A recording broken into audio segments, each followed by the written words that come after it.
I think a lot of people have the idea that investing in an HOA is a really bad idea, but I strongly disagree with that advice. And I will tell you that the first property that James and I ever bought was a 1-bed, 1-bath in a condo, and then it launched all of our other investments. So obviously I don't regret that investment, and we actually still own that condo. So I think we're very happy with that investment. So with that in mind, this video is going to talk about when you wouldn't invest in a condo or an attached home. An attached home basically means a condo or a townhome, so the walls are attached to something else, whereas a detached is more like a single family home. When you would want to invest in an attached home, and then what you're looking for in your HOA docs if you're considering an investment in a condo or townhome. Let's start with a quote, 80% of everything is showing up. I really like this quote. And the reason why I like it is because I think people make things harder than they need to be, and we need to simplify. And the biggest step with simplification is just making the effort, taking the chance, and then learning as you go along. A behavior that I see in investors that often works against them is thinking that they need to have perfection. So the perfect investment. So this investment is going to cash flow more than any other investment, and it's going to have the best cap rate. And when you look at it on a spreadsheet, it's going to be awesome. But the truth is you have to get your feet wet a little bit before you're going to understand what exactly is a good investment and what's not. And the majority of investments are good investments. If you get a very standard 3-2 that's built in the last 20 years, someone is probably going to rent that property. Where you get in trouble is when you are renovating a property and you get in over your head and it stays unrented, or you're having to manage the people that need to fix up the place to make it rentable. So before I get into anything, let me say this. Your first property as an investor should be pretty turnkey. You want it to be easy. You want to like that investment, and then you can graduate into harder investments. 80% of this is showing up. It doesn't need to be perfect. It needs to be pretty good. And really, you just need to try. And also on that note, I think condos are great for this because they're an easy way to enter investing. So let's talk about when you wouldn't want to be in a condo. And I want to address this because I am very much an investor that cares about appreciation more than I care about cash flow. So the reason why I do a lot of education on long-term unfurnished or midterm or short-term rentals is because it's important to know the different type of models to know what you like. But ultimately, 80% of your real estate returns come from equity. So when you are overly fixated on cash flow, it's a defensive mechanism, and it's putting a lot of focus on a small portion of your returns. Appreciation is more important to you. And the reason why we care about this with an attached home is because attached homes don't appreciate as well as single family homes. So that is not only my main complaint about attached homes, but it's really my only complaint for the most part about attached homes. Now, the pattern with attached homes for appreciation typically mirrors that of single family homes. It's just that attached homes usually cost you less, so you get less appreciation out of the market if you're in a high appreciating market, which Denver and Colorado Springs are. So it's not that the appreciation doesn't track similar to how a single family home does. It's just that usually you spend less on an attached property, so you're not going to make as much equity because you didn't spend as much. So that's my main issue with attached properties. The other has to do with the HOA boards and how the funds are spent. And I'll talk about that when I talk about what you're going to look for in HOA documentation. With that in mind, now let's talk about when you would invest in an HOA, an attached property. So HOAs and attached properties really appeal to James and I because we want to be super passive investors, and we call ourselves lazy investors, meaning we don't want to be over there squeezing equity out of it. We want to buy it, sit on it, hold it, let other people pay for the mortgage, use it occasionally when we want, and not think about it very much. And condo and townhome investments are awesome for this. Part of that is because they don't have a yard, or if they have a yard, someone else is maintaining it. And also, a lot of the issues that you run into as a landlord, your HOA or your building management is going to take care of those problems. And what I mean by this is like washers and dryers get a lot of use and they often go out. Well, if you have community washers and dryers, management is going to take care of that. If there's a hailstorm and the building's roof sustains a bunch of damage, you don't need to worry about pulling the insurance claim or anything else. The building management is going to take care of that. There's snow removal. These are common items that your tenant would be reaching out to you to talk about. And these are also common items that an HOA board and building management will take care of. So for that reason, I really like it because I don't want to be involved very much with my rentals. I don't want to think about them too much. And I've found that my building management is a really good resource for heading up a lot of issues, or just the nature of having building management is that they take care of those items. And related to that point too, is if you're thinking about paying for property management is 8 to 12% for a long-term unfurnished. It goes up for short-term and midterm. Now, if you are okay paying that cost, then you should also be okay paying for HOA costs, because HOA costs often can help replace your property management. And let me say this.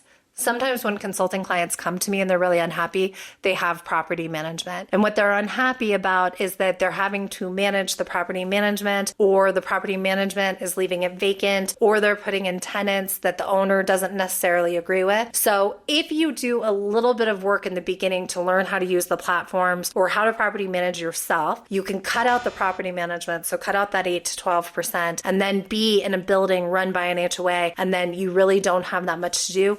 They can absorb a lot of those property management duties, and then your money goes toward the HOA and improvements around that property. So that's another reason why I like HOAs. Now, the next reason why I like investing in condos and townhomes, and particularly condos, is that typically they are the right size for renters and they have the kind of amenities that renters want. So what do I mean by the right size for renters? Well, a lot of renters are single, right? So they don't need a gigantic property. They need a smaller property. And also single people often go out. They don't want to be messing around with yard. They don't want to be cleaning all the time. And so condos are smaller, more contained. So I think you tend to have more renters looking for the types of units that are the size of condos and townhomes. And I also think we'll see this trend more and more as we know the American family is getting smaller and smaller. Fewer people are having kids. So there should be more and more demand for these smaller properties. Also, condos and townhomes tend to be in good areas with good walk scores, meaning that your tenant has a lot of access to retail and restaurants. And also maybe the company that's employing them is around that good walk score. And then finally, amenities. So a gym, a pool, parking, maybe security cameras or someone on staff. And I think that these amenities not only appeal to your tenants, but there's also a good argument that instead of spending the money on the gym membership, they should spend the money on your condo because they get a gym as part of that agreement. So those are the reasons why I like a condo investment and why I've been really happy with my condo investments is that they stay rented. The board tends to do a lot of the property management for me. They have good amenities and they are typically located in areas that I really like. They're also small. And so like James and I, we don't have kids. We want a smaller property too. We certainly don't want a big property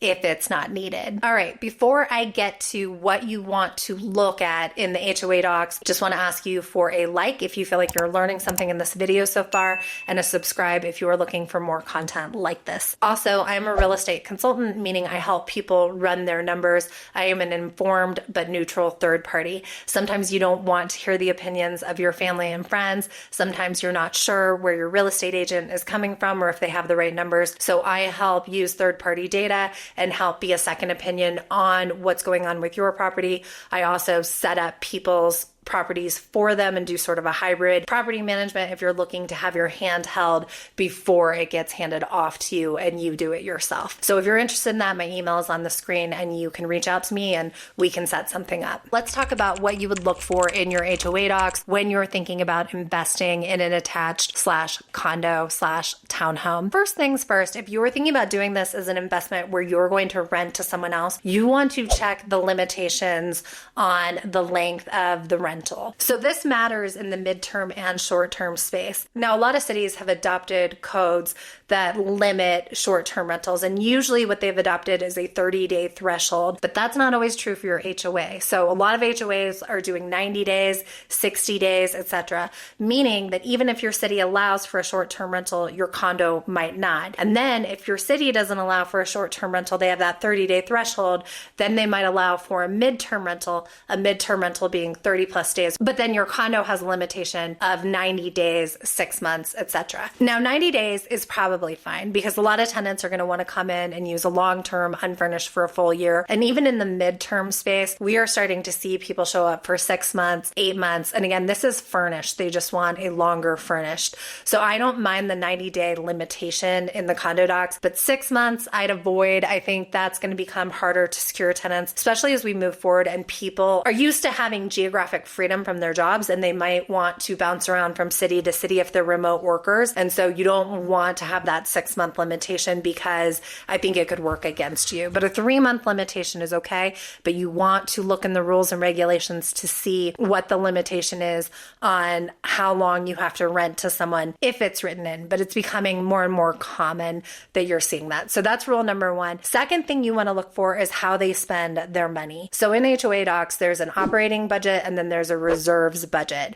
And the operating budget is going to be like where the snow removal comes out of, or the monthly maintenance, those types of things. If they have a building manager that the HOA pays to manage the building, that's going to come out of the operations fund.